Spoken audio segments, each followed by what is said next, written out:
Bom dia a todos. Domiciano Monteiro, chefe da Divisão de Combate à Corrupção da Polícia Civil de Minas Gerais. Vivemos num estado de direito. Se as leis são descumpridas, por quem quer que seja, sanções devem ser aplicadas, inclusive as de cunho criminal.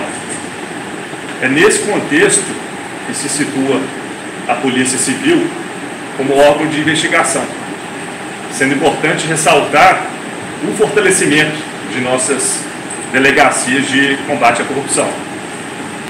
No presente caso, as investigações mostraram que foram desviados recursos pelo Estado que não lhe pertenciam, ocasionando severos danos a instituições financeiras e servidores públicos. Em razão desses fatos é que ocorreu a devida apuração, ocasionando os indiciamentos respectivos.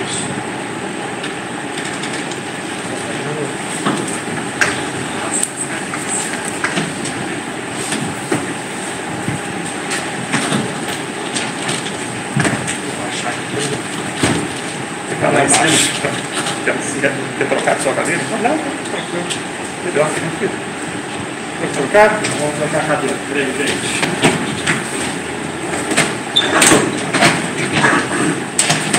Eu gosto de cadeira virtual. Bom, mais uma vez, bom dia para todo mundo. Meu nome é Gabriel Ciria Fonseca, delegado titular da Delegacia de Combate à Corrupção. E o caso presente é um inquérito policial que foi instaurado em agosto do ano passado por requisição do Ministério Público. E o objetivo era apurar fatos em tese criminosos. Quais eram esses fatos? A conduta praticada pela gestão governamental passada de desviar recursos oriundos aí de empréstimos consignados, descontados aí da folha de pagamento dos servidores e não repassados às instituições financeiras. Então, o inquérito foi instaurado em agosto do ano passado, foi concluído neste mês, de maio, na data de 20 de maio, e nós chegamos nessa apuração a estabelecer um montante global, isso em valores históricos, tá? Não foi feito aqui uma correção monetária, valor histórico de quase R$1 bilhão que foi deixado de ser repassado a essas instituições financeiras a título de empréstimo consignado. Para ser exato, se vocês quiserem anotar, o valor exato é R$937.337.482,25. Se quiserem, depois a gente deixa aqui disponível, aí vocês anotam direitinho. Então, só para explicar o fato de forma bem detalhada.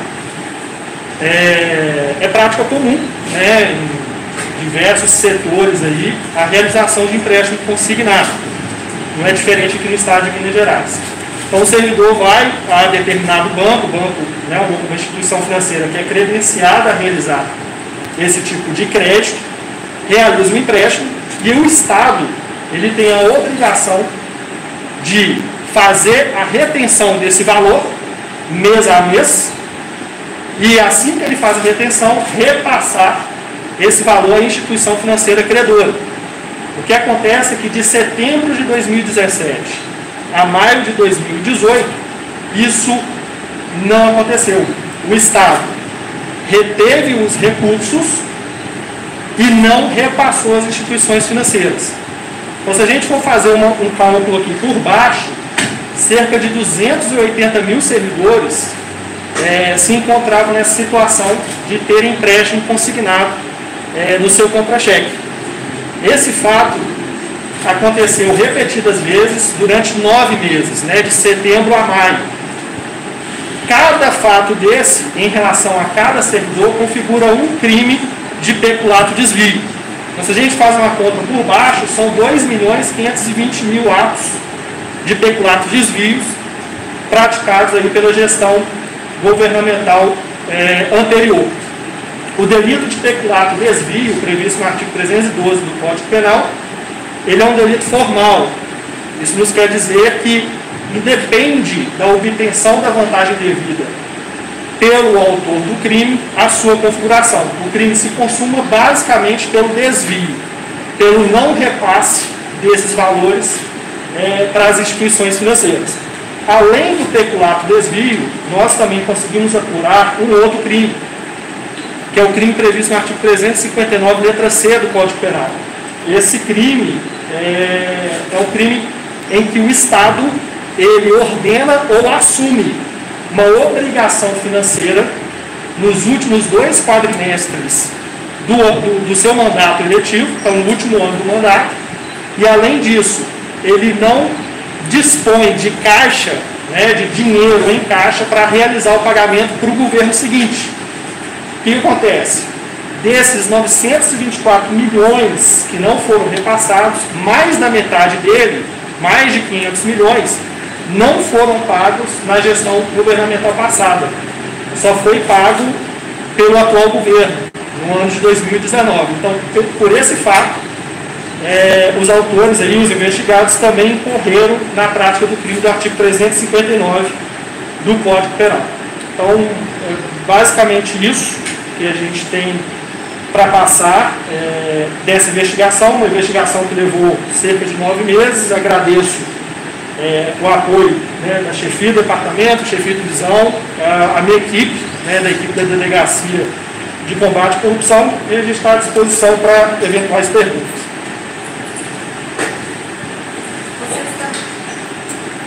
Pode começar assim.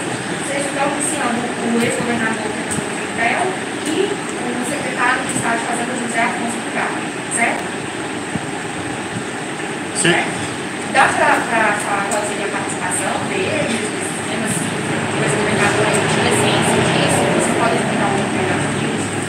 Bom, no curso da operação, ficou constatado por meio de obtenção de respostas a ofícios, ainda durante a gestão governamental passada, de que os autores tinham ciência, sim, dessa situação. Inclusive imputaram a falta de repasse à severa crise financeira pela qual o Estado passava naquele período. Mas a gente já tem entendimento aí em decisões judiciais, tanto do Superior Tribunal de Justiça como do Supremo Tribunal Federal, que essa questão envolvendo empréstimo consignado não se trata pura e simplesmente de verba pública, que pode ser afetada por uma crise financeira. A partir do momento que o Estado realiza o pagamento do salário dos servidores públicos, aquela verba ela ganha uma qualidade especial, ela se transforma numa verba particular, porque ela é incorporada ao salário do servidor. Então deixa de ser uma questão pública para uma verba particular, que é o salário. A partir do momento que o Estado desconta isso, retém isso no contra-cheque, tá? Ele está em posse de algo que não lhe pertence mais. E a partir disso ele tem que destinar para a sua origem, que é as instituições financeiras. Quando ele não destina, então ele pratica o crime. Então imputar isso a uma crise do Estado, basicamente, como a gente chegou aqui à conclusão do nosso relatório, de uma confissão de culpa. E as investigações já apontaram para onde foi esse dinheiro, considerando como o senhor falou, como se fosse uma verba carimbada, como se fosse uma verba que tem uma destinação específica, você sabe para onde foi? Essa questão, igual eu falei anteriormente, qual o destino do desvio dessa verba pública neste inquérito policial não tem relevância. Como eu te falei, o inquérito ele volta a apurar o peculato desvio, tá? Que se consuma com o mero desvio. Eventual destinação para onde foi não é um interesse de investigação deste inquérito, tá bom? O cerne da questão é que os recursos não eram do Estado. Então, a partir do momento em que ele desviou esses recursos de quem de direito, houve a consumação do crime. Como os servidores ficavam prejudicados nessa parte? Uma excelente pergunta. O que acontece? Quando o servidor ele realiza um empréstimo consignado, dependendo do valor que ele pegou lá emprestado, né, até 30% do seu salário, ele ainda tem margem para conseguir novos empréstimos. Né? A gente sabe que essa questão de crise, né, afeta a todos. Né? Então, os servidores naquela época, às vezes, comprariam mais de um empréstimo. O que acontece? A partir do momento que o Estado, na sua obrigação de reter e repassar os valores, ele não cumpre essa obrigação legal, esses servidores ficariam impedidos de contraírem novos empréstimos. Além disso, como o Estado não estava pagando, né, esse empréstimo consignado, eles não estavam repassando dinheiro para as instituições financeiras, as instituições financeiras começaram a cobrar os servidores. E olha, os servidores já tinham tido o desconto no seu contra-cheque. Então já tinha, por exemplo, vamos supor que o servidor pegou R$1.000. Então já teve o desconto ali, dividido de 10 vezes, já teve o desconto de R$100. O Estado não repassou isso para a instituição financeira. A instituição financeira entrava em contato com o servidor e falava, olha, você não pagou. Aí o servidor informava, não, mas já descontou do meu contra-cheque. Não, mas não chegou o dinheiro para mim. Então eu vou te acionar judicialmente para você pagar esse empréstimo. O servidor, então, não realizar o pagamento, porque não tinha dinheiro e, já, em tese, já teria pagado, porque já houve a retenção, e acabava sendo incluído também no sistema de proteção ao crédito, no SPC Sarasa. Então, o servidor é duramente penalizado, né, por essa situação. Além de ter o desconto, ele era constrangido a realizar o pagamento como se fosse um devedor e, às vezes, acionado judicialmente, incluído seu nome aí no SPC Serasa também. Além dos danos aos servidores públicos, é importante dizer também que as próprias instituições financeiras foram lesadas, na medida em que elas forneceram os empréstimos para os servidores e não recebiam a contrapartida. Então, foi um rombo multimilionário, o que levou, inclusive, algumas delas a ingressar com demandas judiciais. Essa até fazer. Quais são essas instituições? Tem nomes, quantos foram prejudicados? Quais chegaram a ser? Olha, são diversas as instituições financeiras. A gente teve um cuidado na investigação de identificar todas aquelas instituições que têm a autorização do Estado, ou tinham na época, né, de realizar um empréstimo consignado. Então, uma lista aí que gira em torno de 60 a 80 instituições financeiras. Como são várias instituições financeiras, o que nós fizemos no inquérito?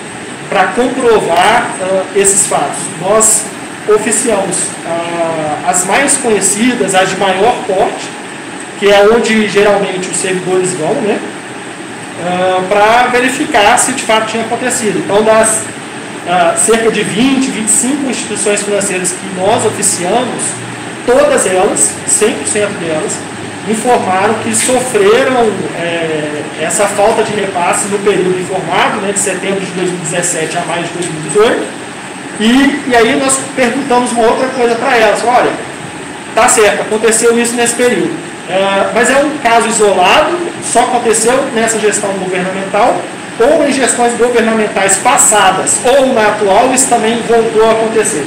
E todas elas informaram que somente aconteceu naquele período. Tá? Em relação à pena, crime de peculato, que você mencionou um segundo crime, de deixar de despesa com o próximo governo, a gente está falando de quantos anos os iniciados eles podem ser presos? Pois é, aí a questão da prisão é uma questão que eventualmente pode ser decidida pela justiça no final de um processo criminal. Mas o crime de peculato ele tem uma pena de 2 a 12 anos e o 359C do Código Penal, só vou dar uma colada aqui, de 1 a 4 anos. Lembrando que, como esse peculato desvio, como eu informei antes, ele foi realizado aí ao longo de 9 meses, de forma reiterada, né, repetidas vezes, a gente incluiu aqui uma combinação no que a gente chama de concurso material de crimes. Então, essa pena ela vai ser aumentada em razão das diversas práticas de peculato, igual nós informamos, são 2.520.000 atos no baixo, julgando por baixo, atos de peculato desvio.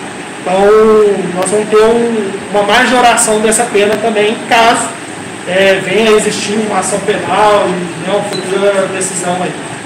Em relação aos servidores, tem um número de servidores que teve o crédito contestado, foi acionado pela justiça, que entrou na especial?